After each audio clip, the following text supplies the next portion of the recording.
SP Balasubrahmanyam Lakshmi ప్రధాన పాత్రలో నటించిన చిత్రం మిథునం. మన అమ్మా నాన్నల ప్రేమ కథ అనే ఉపశీర్షికతో ఈ సినిమాని తనికెళ్ల భరణి తెరకెక్కించాడు. వీణాపాణి సంగీతం అందించిన ఈ చిత్ర ఆడియో హైదరాబాద్ లో విడుదలైంది. ఆది దంపతులే అభిమానించే అచ్చ తెలుగు మిథునం. ఆది దంపతులే అభిమానించే అచ్చ తెలుగు మిథునం.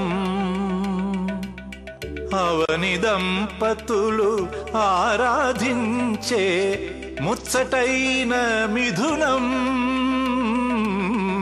అవని దంపతులు ఆరాధించే ముచ్చటైన మిథునం.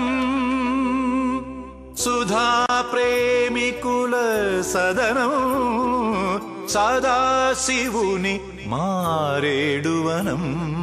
సదాశివుని మారేడువనం. ఆది దంపతులే అభిమానించే అచ్చ తెలుగు మిథునం.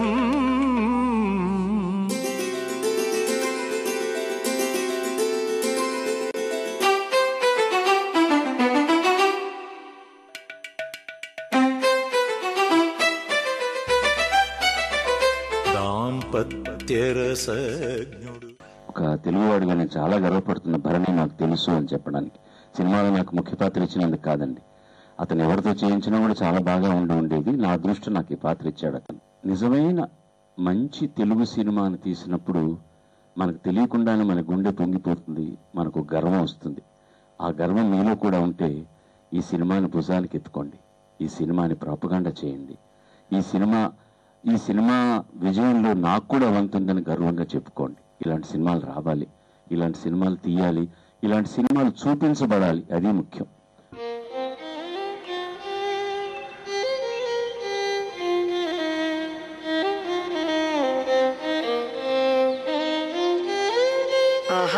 పుష్కరానికి ఒక్క పూట జడేసినందుకే పార్వతీదేవి జుట్టుల పరిమళం.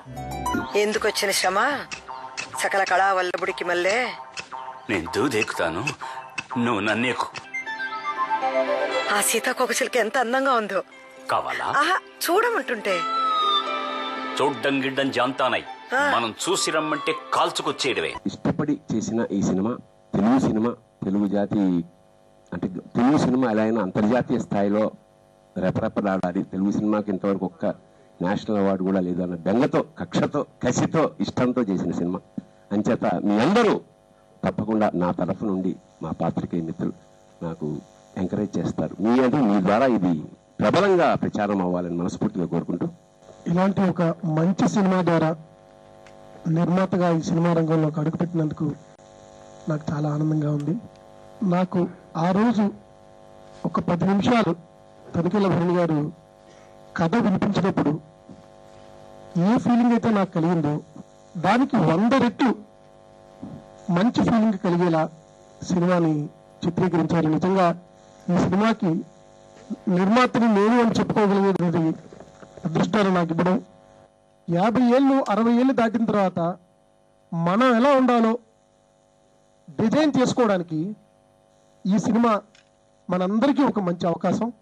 మన పెళ్లి మేళం గుర్తొస్తుంది. ఎందుకు రాదు? పెద్ద మేళం ఖర్చు యావత్తు మగ పెళ్లి వారిదే అన్నారు. ఏ మేళం రాలేదు. సడీ చప్పుడు లేక పెళ్ళేంటని మా ఊరి గంగిరెద్దు స్వాముని పిలిపిస్తే చివరికి వాడికొక్క వరహ ఇప్పించేసరికి మా తల ప్రాణం తోకకొచ్చింది. వచ్చి మళ్ళీ దిష్టి పెడితేందుకే చక్కగా సాయంత్రం 1 గంట సేపు నువ్వు జుట్టు విరబోసుకుని ఇక్కడ నుంచుంటే పురుగు పుట్ర కాదు కదా, పిట్ట కూడా వాలదు. అవును, ఈ రాక్షసుడి చేతిలో పడి లంకలో సీతమ్మలాగా తయారయ్యాను. చాలేదు సోది. ఆది దంపతులే అభిమానించే